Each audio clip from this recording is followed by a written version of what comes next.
Good morning.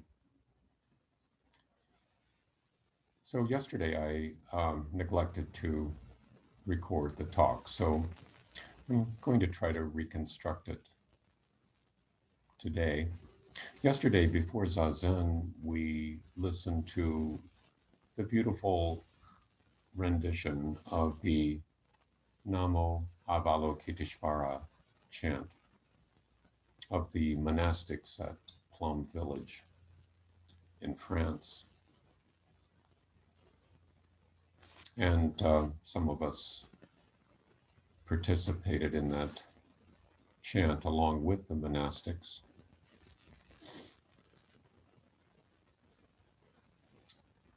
So I'd like to talk a little bit about Avalokitesjvara to give some additional meaning to that chant. Of course, the chant itself, being so beautiful, speaks for itself, but we'll discuss who was Avalokitesjvara and who is he or she, and where did he or she come from.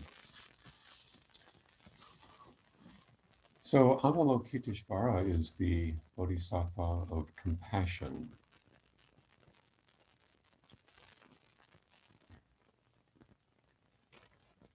In many Buddhist schools, Bodhisattva, Bodhi, awakened or awakening, Sattva, being, so an awakened being of compassion.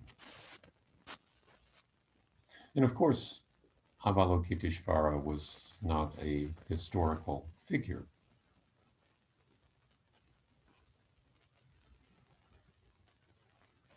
He or she is a mythical figure, an incarnation,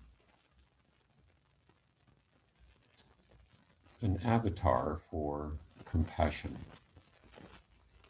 an embodiment of compassion.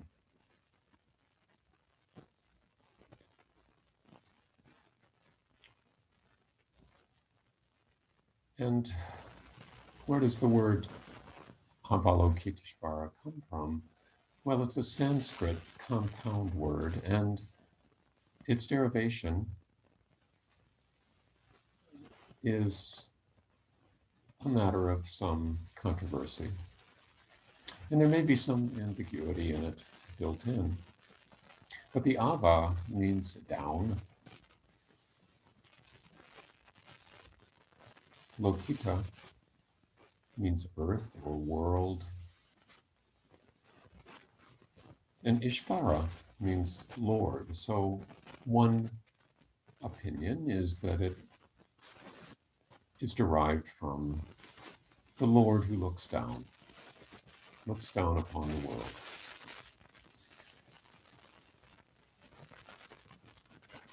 But loka has also means to perceive. It may be related to our English word look. And asvara means a sound that is distressing, a cry. So Kumarajiva, the great Buddhist monk translator of the 4th century, who translated so much of the Sanskrit texts of the sutras into Chinese, translated Avalokitesjvara into Quan Shi Yin. Quan, observe, Shi, world, Yin, sound.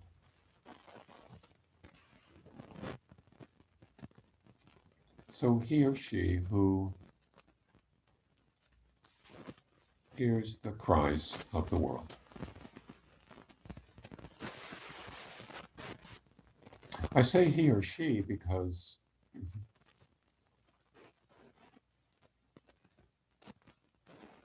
In early Indian iconography, Avalokitesjvara was gendered as male, whereas often in China or Japan, she was gendered as female, which fits with the description in the Lotus Sutra that describes Avalokitesjvara as taking many forms, as many as 33 different forms, being an adult, a child, male, female, a monastic, a lay person, an old person, a young person, a rich person, a poor person. Taking whatever form is needed to address the suffering at hand.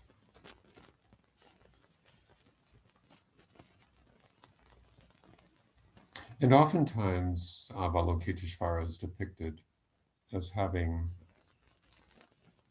many arms, not just 2 arms, but maybe 8 arms, or maybe 1,000 arms in some iconography, to deal with all the suffering of the world. And sometimes there's an eye, the shape of an eye that can see from the palm of the hand, to see the suffering and to identify what is needed. And there may be, the hands may hold tools or instruments to help address the problem at hand.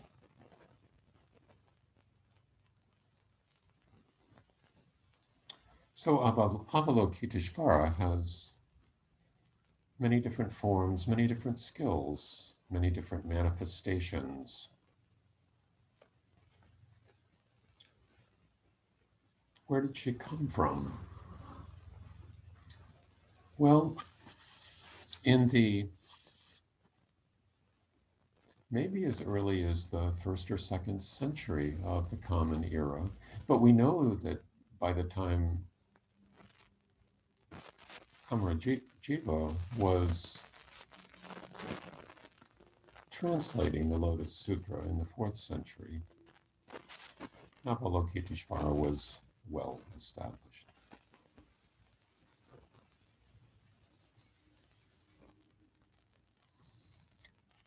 So she appears in the Lotus Sutra and also in the Heart Sutra.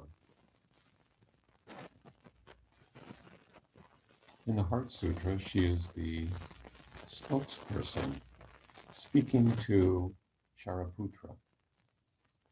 Shariputra, the scholarly monk, follower of the Buddha.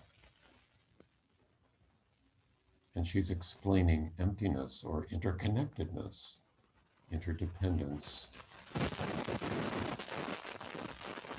to Shariputra, as if understanding that interdependence was the domain of compassion, and in fact would lead to compassion.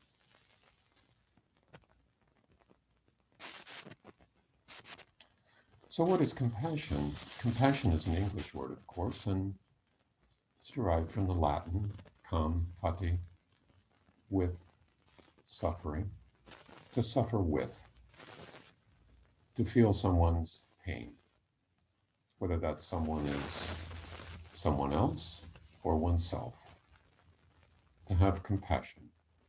And sometimes the definition also includes an aspiration to relieve the pain of others, or to relieve the pain of oneself.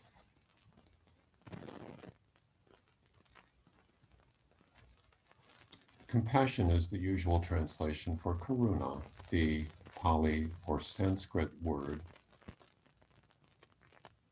that appears in the early Buddhist teaching as well as the Mahayana teaching. And karuna always includes not only perceiving suffering, but having the desire, the aspiration to relieve it.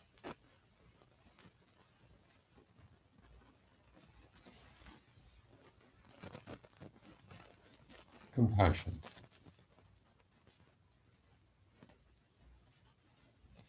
There's also the word love, and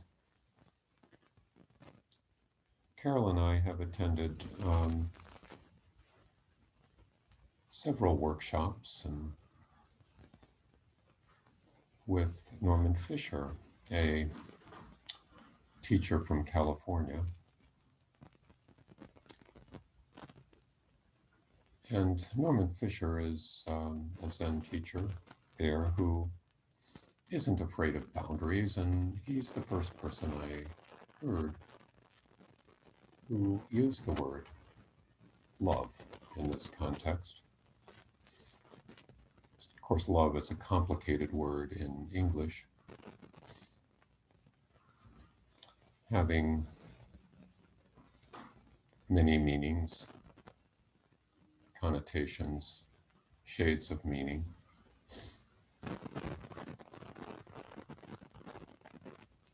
It can mean love as in loving one's neighbor as oneself. It can also mean I love chocolate, or I love New York. It can have sexual connotations. It's kind of a sloppy word, but it has a warm tone to it. So sometimes I like to think in terms of love instead of compassion, which has a little bit of a coolness about it.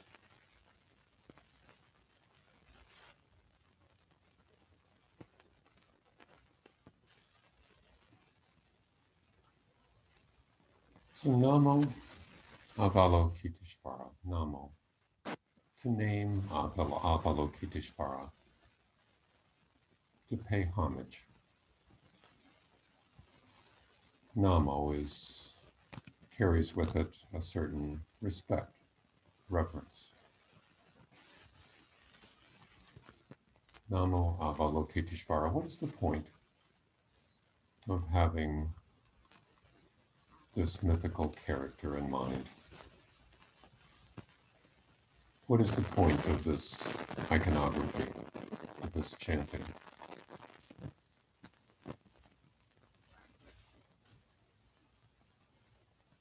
If it's not to just remind us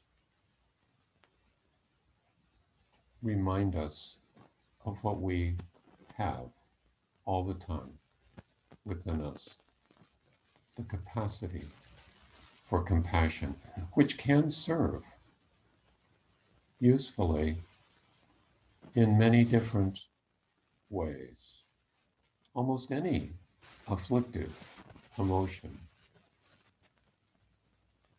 anger, rage, jealousy,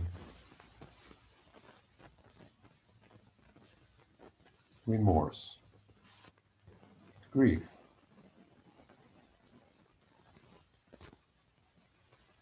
Almost anything that arises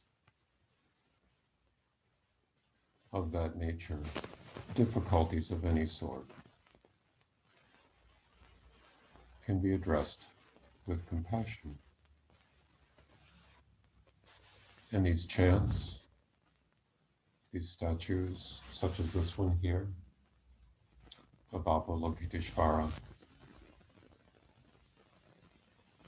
remind us that we have this at our disposal. Because when difficulties arise,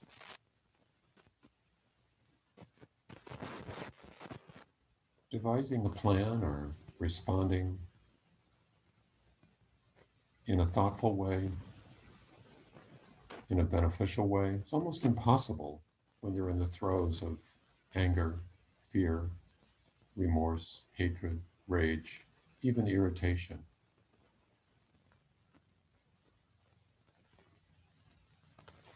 So engaging compassion is a way of calming the mind, putting things in perspective, remembering interdependence, and allowing us to respond in a more beneficial way.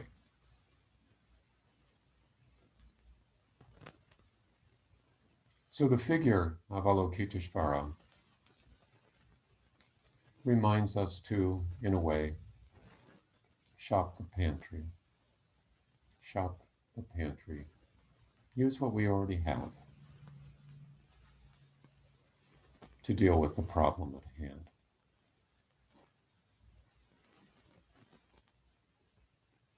I stumbled upon recently, I'm sure many of you have been sort of finding things on the internet in these troubled days of COVID, but I stumbled upon a video of Carl Rogers having a therapeutic session with one of his patients. And of course, he had gotten permission to videotape this as they were using at that time and to share it publicly. It was for educational purposes, for people who were trying to understand his method of psychotherapy. But watching it, you realize that all he seems to be doing is just listening compassionately. Just listening. Hearing what the person is saying with an open heart.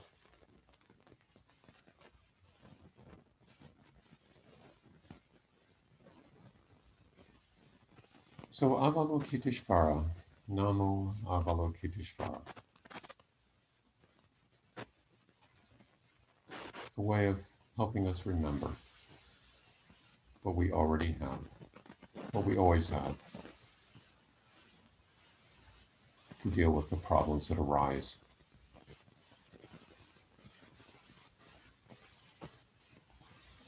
Thank you for listening.